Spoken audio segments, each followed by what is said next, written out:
I'm trying something new today. I've got my questions on my phone. Good afternoon and welcome to Book Beat. Reading books is the key to an enlightened society. You want a key light back there, right? Just gonna borrow this. I think we're about ready, aren't we, Jesse? Good. Book Beat is a show about books and book readers. A very odd combination of topics. We interview book club members. How are your books chosen? And film their discussions. Trying to find happiness and love in her life. We also provide tips for forming book clubs I think you just have to find a group of interested book readers.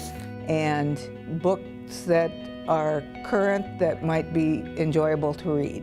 In a society where everything is instantaneous, we're losing that sense of depth that reading can bring that other media doesn't. My name is Sue Ellen Zagrabelny. Well, I can't guarantee Oprah, but I can guarantee Channel 20. Look for Book Beat Sundays at 5 p.m., repeated Monday at 1 a.m. and 9 a.m. on Channel 20. See you then.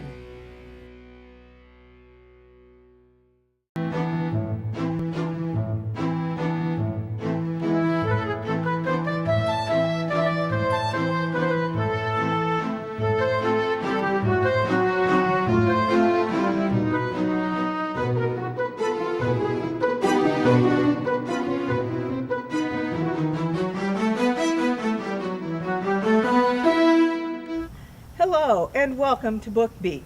Today we are interviewing Todd Bol from the Little Free Libraries in Hudson, Wisconsin. Good morning, Todd. Thank you very much. I'm glad you're here.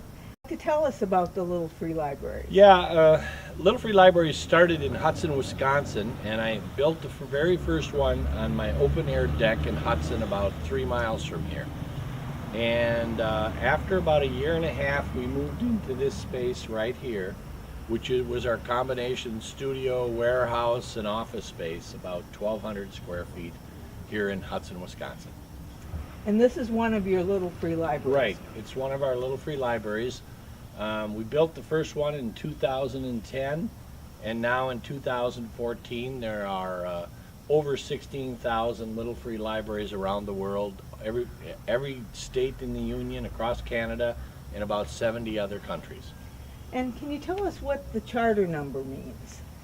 Each Little Free Library has a sign, and the sign says Little Free Library, our name, take a book, return a book, and a charter number. Each charter number is different, and people take that charter number and register on our world map, so we all know which is theirs and where they're located. Oh, interesting. And I love the Studio and workshop, and this is where Elizabeth Kennedy up there is in charge of. It's her studio, it's her workshop. She's the art director, and she stays very, very busy. Matter of fact, here's one of the pieces she's working on right now. So you can buy the Little Free Libraries already assembled. You can buy them assembled, you can buy kits, you can buy them finished, you can buy them where the UPS guy comes and brings you a box. What we do is every Little Free Library that is made by us, we have a little round disc that says Little Free Library Original, and that's what just arrived. Oh, terrific. Now, do you sell blueprints too? Online you can go and you will find, for instance, you can go to Pinterest or Flickr and there'll be hundreds and thousands, literally thousands of designs you can look at. But on our website we have designs you can take and utilize yourself. And you can register them. Well, what you need to do, I'll back up a bit. 65% of the people make their own library, and 35% of them buy them from us. Those that make their own, like this gentleman made one here out of, it's a mosaic out of glass. Oh, how beautiful. Yeah, isn't that nice? It's a lovely, lovely library. But he made it out of glass, and he got a charter sign with its own name and put it on there. Oh, how terrific. Yeah. Oh, that's gorgeous. And then We also make some very interesting libraries. This library, for instance, is made out of recycled decks. Oh, And what we've done is we've put artistic renditions on them. And if you notice here, there's 2 screws, and these 2 screws come off and a panel comes in. And this panel is the same technology they use like for bus wraps, oh, but we call them library jackets. okay, now that makes good sense. Yeah, so these are library jackets, and we have a variety of them that we make for people. And this one is to go along with our project called Books Around the Block, designed to put books in kids' hands wherever they may be. And we're taking these to Cleveland, actually. And So you travel around the country?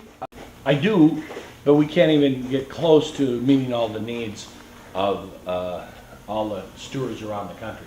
This morning, I went to check my data service that tells us how many media pieces have been done on us. There were 18 pieces done this morning on us. Oh, terrific, And- wow. And so there's over 100+ articles done on Little Free Libraries somewhere in the world every month.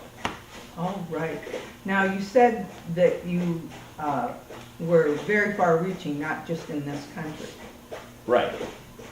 For instance, we've got Little Free Libraries in Japan. The Japanese public TV came in and spoke to us, and they did 3 6-minute pieces on us. I am going to Japan in August to speak at a library conference. Oh, wow. And then in August, I'm going to Belgium to help them establish Little Free Libraries in Belgium. I'm going down to Paris to see them, and we have a really cool and great group of people in Italy that are doing Little Free Libraries. Wow. Now, how many do you estimate that you have around the world? We know it's well over 16,000. Wow, that's something. Yeah. And so people are putting books out, people are taking them, returning a book. Exactly. We know millions and millions of books are being exchanged every year using Little Free Libraries. And we know that right now, see what happens is we take these signs, we have them imprinted for us, we paint them like this here, and Elizabeth sends out about 600 to 700 of these every week. Excuse me, every month. Every month. And they go all around the world, Oh, my gosh. in every country. So this little operation here in Hudson, Wisconsin sends these signs out all over the world. Oh. Afghanistan, Ukraine, Japan, Australia, Ghana. So there's some Brazil. sanity in the places where there's war, there's Little Free Libraries. Well, actually the Little Free Libraries were in the Ukraine before the war started. Oh, that's terrific. So we have some nice folks in the Ukraine that have been building and promoting Little Free Libraries. Oh, great. Well, shall we? Continue on, let me show Continue. you some other.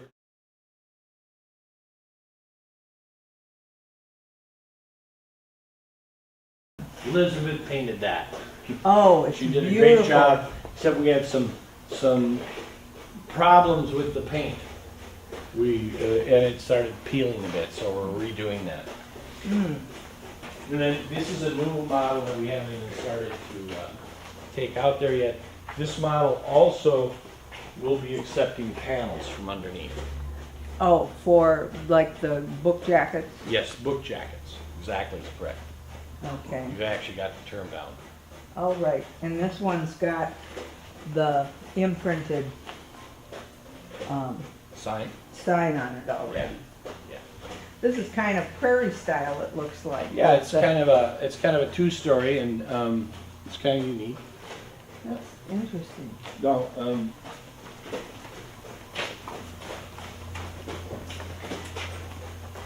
this is our showroom. And as you can see, some of the models have been moved. They've been put in here.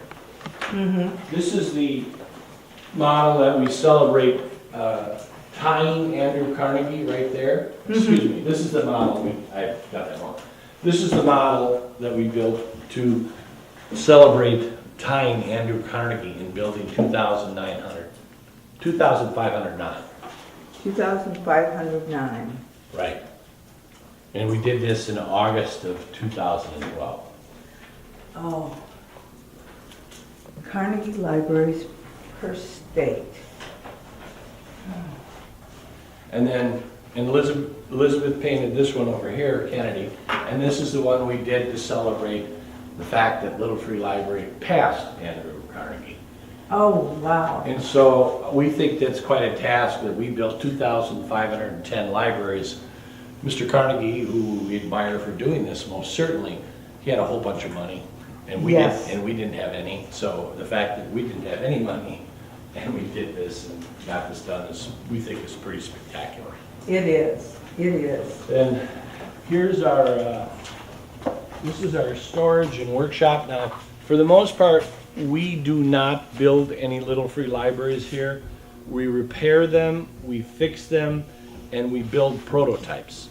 Oh. So we build prototypes, and then we have 5 other builders that we go to actually build them for us. So they contract with you then? Well, they're builders for us. You know, For they're you. vendors for us. Vendors. And we use mostly socially conscious builders. You know, we use Amish, we use individuals, the ex-cons, you know, adults that are having some transition problems, etc. Oh, that's We try. wonderful. Passing on good fortune to other people. We've had many libraries built by the Prairie du Chien Correctional Facility in Wisconsin. Okay. They've built over 120 libraries for us. And then we have turned and donated them to Los Angeles after Hurricane Sandy, Hurricane Isaac in New Orleans. We sent libraries down to where they had the tornado in Joplin. Joplin, Missouri. Yes, we sent some there. And we've given libraries for courtesy of the state of Wisconsin to many states across the union. These are being prepared all to be sent to Cleveland. We're donating 25 Little Free Libraries to the city of Cleveland. We have a big group out there that's pushing Little Free Libraries to help with literacy issues. Ohio has a unique and unusual law that says children may not pass from 3rd grade to 4th grade unless they pass the minimum reading standards. 75% of the children in Cleveland are going to fail.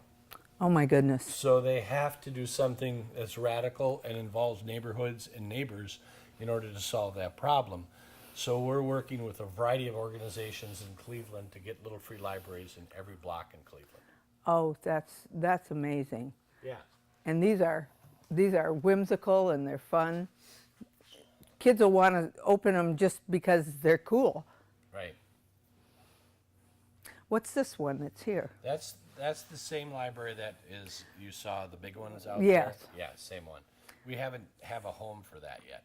Okay. But so this, and then over here, I found some apple crates in Burling, in Ohio, in a small town, and I bought 100 apple crates, and they're from 1947. They're just after the war. They're made out of old crates from the war. Mm-hmm. And then we turn these into Little Free Libraries that are designed for like coffee houses, etc. That don't have to be put away from the weather. You know. No, these are inside. They're inside, so they don't have to have the door to, or will they have a door? No, these will be just inside, and they'll be framed out. We'll put a little trim on them, and it'll have a sign, Little Free Library, and it'll be designed to be inside a coffee shop, cafe, bookstore, and it'll be a free book exchange. We have them already at some coffee shops. So these are more Cleveland. Right, and then one that you'll find that we've just launched that's rather unique is this one right here, and this is a seed and recipe exchange. And this library has a little box in it, if I may step that way, a little box in it, and it comes out, and the idea is we are in partnerships. It says share seeds, recipes, and ideas, and we are in partnership with the Seed Savers, which is in Decorah, Iowa, which is one of the seed banks, and we have special packet and information on trading seeds, recipes, and ideas, and this goes in this box. Oh, what an interesting idea. That is terrific. And we have several of these in Hudson. We have one, in theory, in Minneapolis at Settigren's in Linden Hills. Oh, yes. And that's going to be up shortly. And Yes, some friends told me that Linden Hills has a lot. yeah, they have libraries, 7 actually, or 6. And we've donated those libraries. And actually, they're up for a while. And then those libraries, actually, Lennar Homes donated those. Yes. And then we're going to give them out to the community. Oh, wow. So those are all donated libraries. Mm-hmm. We started our Books Around the Block program in Minneapolis the last year and a half. We put in approximately 40 little libraries in Minneapolis for that program, designed to get books in kids' hands wherever they may be. And what happened was quite wonderful, is as we put those libraries up, Rotary clubs, Kiwanis clubs, Lions clubs, 3M, General Mills, University of Minnesota clinics, all started, attorneys, lawyers, they started building and donating little free libraries and putting them in the community. And that's partially the growth that you see. Oh, that's amazing. So, and we had 5 in Minnesota in the fall of 2011. Now there are across Minnesota well over 1,500 of them. Oh, that's amazing. So it's changed the landscape in a positive way. The media has said that we are a folk art revival, that we are the media, Seattle Magazine said we are the media exchange of the year. Let's see, we've been told that we are a revolution in neighborhood conversation, which I just love. Oh, that's a great quote. We've been told we're the newest micro-lending system, the largest barter network, and we have been invited to the prestigious Venice Architectural Show as a grassroots architectural phenomenon. Oh, So that's kind of cool too. and Venice as in Venice, California, or No, Venice, Venice, Italy? Italy.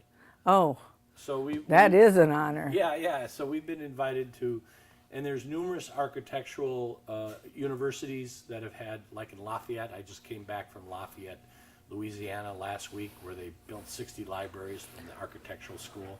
We've got a architectural school group in Seattle that are doing some now that I'm going to go visit them in September. Mm-hmm. Yeah. And so it happens various places throughout the country. The very prestigious New York Architectural League built 10 little free libraries with the Penn Festival last year, and they're throughout New York City. Oh, wow. Yeah, so it's kind of fun. That's amazing. How much traveling do you do? I do a lot more than I used to, but we just can't begin to make the needs of people that want to see us. We're invited, for instance, to the Texas Library Association to speak. I should mention, last year we won the Movers and Shakers Award from the Library Association, which is their award, for being thought leaders in the library industry. And we love the fact that we're not librarians and we're considered to be thought leaders in the library industry. The librarians are our biggest fan, biggest customers, librarians. For instance, if you know who OCLC is, they're a cooperative of 22,000 libraries around the world. Oh, I've heard of that. Yeah, Yes. we're going to see them next week. Oh, We're good friends of theirs and vice versa. So libraries accept us very much. So I'm speaking at the Mississippi Library Association, Minnesota. I'm a keynote speaker at the Minnesota Library Association in October. If you'll be there by chance. Come on in, Casey, no problem. Casey's our elf. She fixes everything. oh, wonderful. She fixes and repairs everything. She paints Come on everything. in.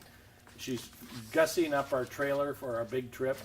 Go ahead. She's giving a media across the world. She likes that. And so, if you noticed outside, if I may, we're getting my trailer is about 30 years old. We gussied up the trailer over here. It's about 30 years old, and we repainted it and put new tires on it and put new wheels on it. And Oh, it's pretty fab. yeah, it's a high-tech trailer now. and it's wet, so be careful. We will not touch it. And we are getting ready for a trip across Ohio, and that will haul. That'll haul about 35 to 40 libraries. Oh, I always feel when I fill them up and the libraries are all over and in the back, I feel somewhat like Jed Clampett from Beverly Hillbillies. right. Oh, that's exciting. So you're going to take libraries to Ohio, and is this in connection with one of your speaking tours, or? I will speak. I'm going to speak to a foundation out there. Uh-huh. But that's more of a happenstance situation. Oh, okay. So. Well, that's pretty terrific. So you've got that. Here's a couple more things in various Sort of repair. states of repair. It looks like your elf has done a little. Yeah, she does a good job. And what happens is we repair old libraries. We get libraries donated to us. Some people start building them and don't finish and give them to us, and all kinds of different things. And so we are continually having Santa's workshop here at Little Free Library's galactic headquarters. Hopefully that it spreads through the galaxy. That would be Well, really nice. It's, the thing about it is it's community, it's individuals, it's people bringing these to their neighborhoods. It's thousands of heroes in the neighborhood across the globe. It's really about, the neighborhood stepping up. A story that I tell, and I think this is really tells the tale of Little Free Library, is a woman named Jean in Eau Claire, Grandma Jean. She called me the day after Halloween, and she said, "This is like the best day of my life." And I said, "Well, why is that?" And she said, "The kids paid more attention to the Little Free Library than they did candy." And she said, "Little Free Libraries are better than candy." I said, "Well, is that why you're so happy?" She said, "No." She said, "My 8-year-old granddaughter ran down the street waving a book saying, 'Grandma and Grandpa are heroes. Grandma and Grandpa are heroes. They have a Little Free Library. Oh, Grandma and Grandpa are heroes.'" She said, "To be seen by my 8-year-old as a hero oh, for that's what I've done is unbelievable." And so what happens with Little Free Libraries all around the world, that the neighbor that does that puts it in their community, they become their neighborhood hero. And what happened, and I think there's two stories that I'd like to tell that I think put this in real perspective. One is a guy came up to me and he said a month and a half ago, "I understand Little Free Libraries." He said, it's all about air conditioning. And I said, "Really?" I said, "Yeah." I said, "Tell me more." And he said, "Look, when I was a kid, my grandparents sat on the porch. My parents sat on the porch. We played on the sidewalk and the steps. All the neighbors played with each other. We knew each other." He said, "We knew each other well. Then we got air conditioning. We went in the house, we shut the doors, we shut the windows, and it's turned on the TV, and it's been all downhill ever since." And his idea of the digital divide, which I think many people, is that keeps us away from each other, keeps us from communicating. And the digital divide is often really about dividing us from interfacing. So I thought that was a great story. Then one that I keep thinking about all the time over these last several years is I used to have a scholarship business. I mean, an organization. I put nurses through graduate school. And so I was in a hospital in Mumbai, Bombay, India. And there was a room that was about twice this size. And it had 50 beds in it. I think this is critical. And I said to the nurse, "How can you take care of these 50 patients?" She said, "I can't. There's not enough money, there's not enough nurses, there's not enough resources." But then she pointed to, "See these people all over that are next to the patient? Those are called watchers. And they are loved ones, family members, and friends that look over the patient. I teach the patients, the watchers, what to do as best I can." And then she said something very profound. She said, "You would be surprised how well we do in India when watchers or loved ones watch over the patients." Okay, so the two key statements were they don't have enough money, they don't have enough resources. The only thing that they can rely upon is each other. The only thing they can rely upon is friends, neighbors, family. So take back to Ohio, what I talked to you before. 75% of the children in Ohio, in Cleveland, will be failing third grade. How are they going to fix that? Is there more money? Is there more resources? Are there more teachers? You know, hopefully we can get more tutors, but the only way it's going to be fixed is that if the neighborhood and neighbors and family members and loved ones are empowered and take the responsibility to step up and make the change. Oh, yes. And that's it. The only way we're going to fix that. Now, in Los Angeles, the police department gives away little free libraries. And they say it helps with crime. Well, we think, well, that's nice. What do you mean by that? Then they go on to say 85% of all the juvenile delinquents that come before the court system, 85% are functionally illiterate. States across the union look at second and third grade literacy rates to determine the prison population 10 to 15 years from now. So you ask yourself a fundamental question. Is it just forget all the moral responsibilities here and the proper thing to do? From a purely economic standpoint, is it cheaper to teach children to read and to read well, or to send them through our prison systems for the next For $65,000 a year or some. the next 40 years? Yes. Right. So from a pure economic standpoint, it's smarter, better, brighter to get kids to read, especially before that age of 8. There's an old saying in education that goes, children learn to read until they're 8. From the time they're 8, they read to learn. You gotta get them before that time of 8 because they're always going to be behind. Hard to catch up. And so what we, I think, need to do as Americans, and what I think is happening with Little Free Libraries, is neighbors are talking again. Remember the man with the air conditioning? Yes. At the end he said, we're talking again. We're talking again. And that is such a powerful statement. Constantly, central theme of Little Free Library is, I've met more people in the last 5 to 7 days than I have in 30 years. I have in 30 years. They're talking again. And we hear people all the time that say, I love books. Books are a part of my heart and soul. And I can't stand sending it to a used bookstore and getting 25 or 50 cents.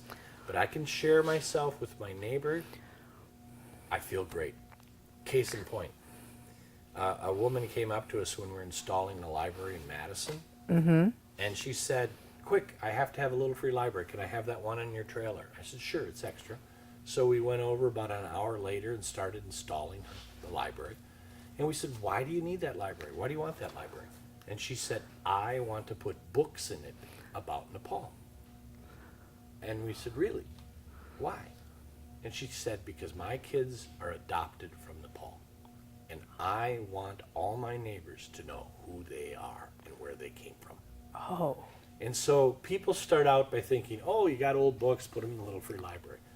And what ends up happening is people say, I'm sharing of myself and what's important to me. I'm sharing that heart and soul by putting my favorite books in there to share with my neighbors. They often write comments, they often write why they love the book, and they pass it to their friends. And so that's what ends up becoming kind of the heart and soul of Little Free Library, is we're talking again, we're sharing with our neighbors, we're comfortable talking to each other, because if you fundamentally just think of it, think of this just in the simplest of terms. If you meet somebody on the street in your neighborhood, and you just look away because you really don't know them and you really don't want to seem odd, and you're kind of hesitant to talk to them, you just move on with your life. But if you could stop and say, hey Jim, how's it going? How's your wife's arthritis? What about your cat? Is your cat eating well now? And he says, no, the wife's doing pretty good, the cat's still not so good. And then you move on, and maybe you talk to the next neighbor. What happens? What happens? Think about when the Little Free Library people first meet it. They see it. They act like it's a puppy. They get excited. I think it's a primal call of community and to be connected. And when you talk to that neighbor and you feel comfortable with that neighbor, you feel safer, you feel more important, you feel warmer, you feel like life's worth living better. When they've done studies looking at older adults, and they broke it into 3 groups. Ones that are mentally engaged, ones that are physically engaged, and ones that are socially engaged. Folks live longer, have a better attitude in life, are healthier than all the other groups. I'm not saying that's not important to be engaged physically and mentally, but it shows that to be socially connected with your neighbors, to feel you feel more loved, you feel safer, you feel like it's a place to live.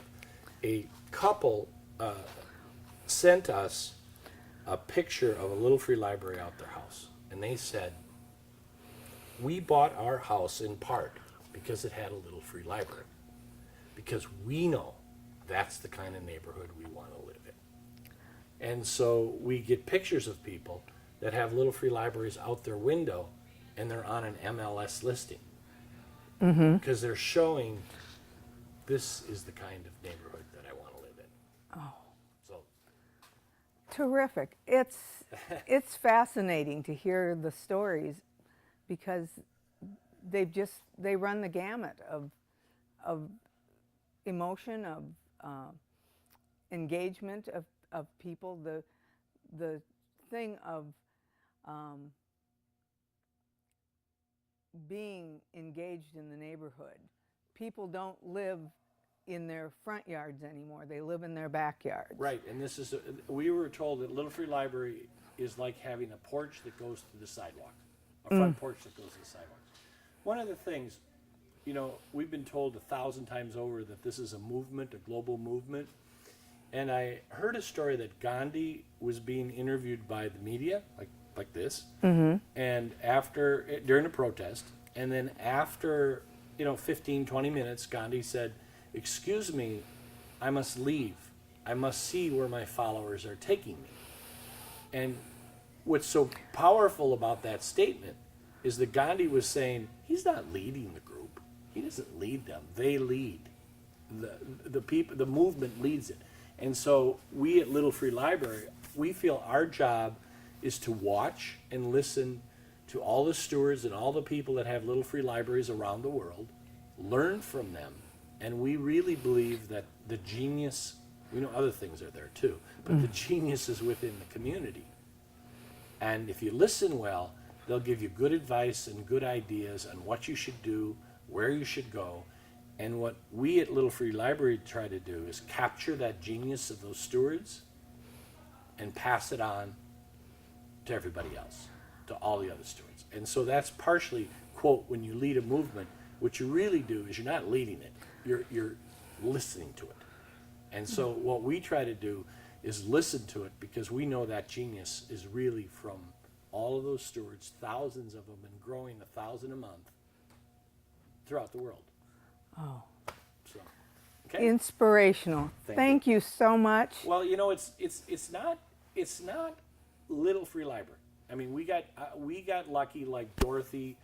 I said sometimes it's like Dorothy finding the Tin Man, and all we did was put a little oil on the Tin Man, and the Tin Man started to dance, and now the Tin Man's dancing everywhere, And so we got lucky that way, and now it's our job to kind of report on what the Tin Man's doing. So Great. Thank you for joining us at BookBeat today. We look forward to seeing you the next time. Goodbye. I'm trying something new today. I've got my questions on my phone. Good afternoon and welcome to BookBeat. Reading books is the key to an enlightened society. You want a key light back there, right? I'm just gonna borrow this. I think we're about ready, aren't we, Jesse? Good. BookBeat is a show about books and book readers. A very odd combination of topics. We interview book club members. How are your books chosen? And film their discussions. Trying to find happiness and love in her life. We also provide tips for forming book clubs I think you just have to find a group of interested book readers. and books that are current that might be enjoyable to read. In a society where everything is instantaneous, we're losing that sense of depth that reading can bring that other media doesn't. My name is Sue Ellen Zagrabelny. Well, I can't guarantee Oprah, but I can guarantee Channel 20. Look for Book Beat, Sundays at 5 p.m., repeated Monday at 1 a.m. and 9 a.m. on Channel 20. See you then.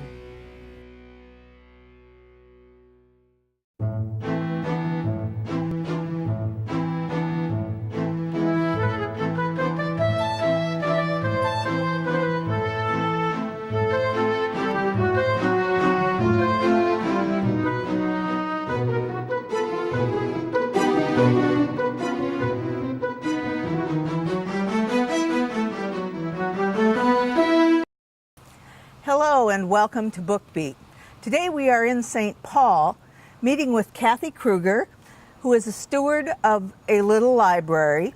Welcome, Kathy. Thank you, Sue Ellen. How did you come to get a little library? Well, this particular one, I took full advantage of what is proposed on the site to use reclaimed materials. And usually that means building with reclaimed materials. But in this case, it meant dragging a old muddy, dirty dollhouse off of the curb via Craigslist listing. And I just saw it, and it just screamed to me, this is what you're going to put books in. Oh, how wonderful. Tell me about a little bit more about your little free library. I notice it's got a grate on it. Did you put that on? Oh, God, yes, my husband, who had to be talked into it, really got into the spirit of transforming the dollhouse. All we had to really do was make sure it was a little waterproof and put doors on, because there hadn't been. So that was his expertise, and just plexiglass wasn't good enough. He's very creative himself, and he found this great, and he made sure that it looked like he wanted it to.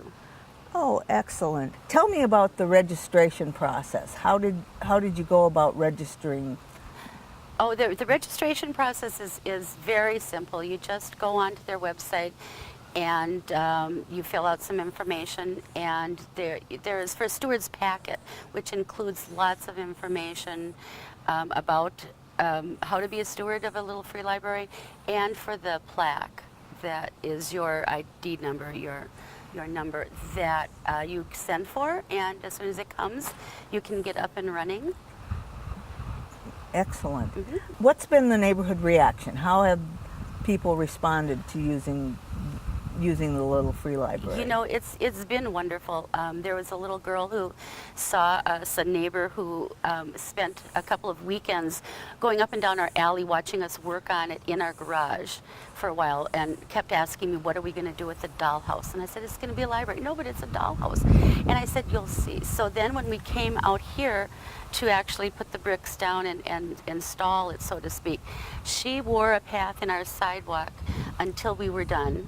And then she was the first one, Emily, she's the first one to sit here with a book, and was so proud to be using it. And the neighbors have all asked about it, and without fail, the children have been the ones who to first offer. Without reading, leave a book, take a book, leave a book. I have extra books, can I bring them? Well, of course you can. And I've found, since then, every day I come out and I find different books. I find some school supplies in there. And this one is magazines only. That's a little different story. That's also a found object, but except for painting it, it's perfect for being outdoors. It's an old tractor or free newspaper. Free newspaper one. It was also listed on Craigslist. There's many of them. They went out of business, the real estate firm that had them. So they put a Craigslist ad out saying, if you see them, take them. Otherwise, we have 400 in our warehouse. Come and use them. And we did, and it's perfect for that. Oh, that's delightful. Is there anything else you'd like to tell us about the little free libraries or the neighborhood reaction? So the neighborhood reaction has been great. I've had neighbors come out and when they see me out here, wave and say hello, perhaps people I haven't talked to for a while, and thank me for doing it, for Jack and I to do it, and also it's telling us that they've put it on their Facebook and got a lot of good comments from it. Their friends saying how wonderful, and you're good, glad to have it. And we also put it on our little neighborhood kind of website, letting everybody know it's for news and different alerts and just chatting. But also I advertised it there. There are different ways I could probably do more of that. But there's also been some, a couple of people who don't really understand what it's about, or the fact that it is built on the goodwill and good nature of the spirit of your neighborhood, who've thought, I'll bet it's going to be trashed in a day or two, but it's been up for a month, and absolutely everybody's been so respectful. It still looks like the day we put it up. No problems at all, and people very, very happy to have it. So good. Thank you, Kathy. I really appreciate you taking the time to show us the little free library, and best of luck in continuing your stewardship. Thank you, Sue Ellen. Thank you. And that's our show today. Thank you for joining us at BookBeat. We'll see you next time. I'm trying something new today. I've got my questions on my phone. Good afternoon and welcome to BookBeat. Reading books is the key to an enlightened society. You want a key light back there, right? I'm just gonna borrow this. I think we're about ready, aren't we, Jesse? Good. BookBeat is a show about books and book readers.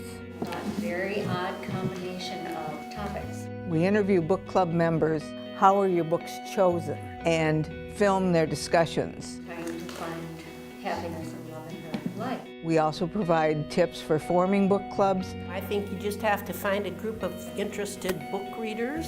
and books that are current that might be enjoyable to read. In a society where everything is instantaneous, we're losing that sense of depth that reading can bring that other media doesn't. My name is Sue Ellen Zagrabelny. Well, I can't guarantee Oprah, but I can guarantee Channel 20. Look for BookBeat Sundays at 5 p.m., repeated Monday at 1 a.m. and 9 a.m. on Channel 20. See you then. Hello and welcome to BookBeat. Today we are interviewing Annette Fergali.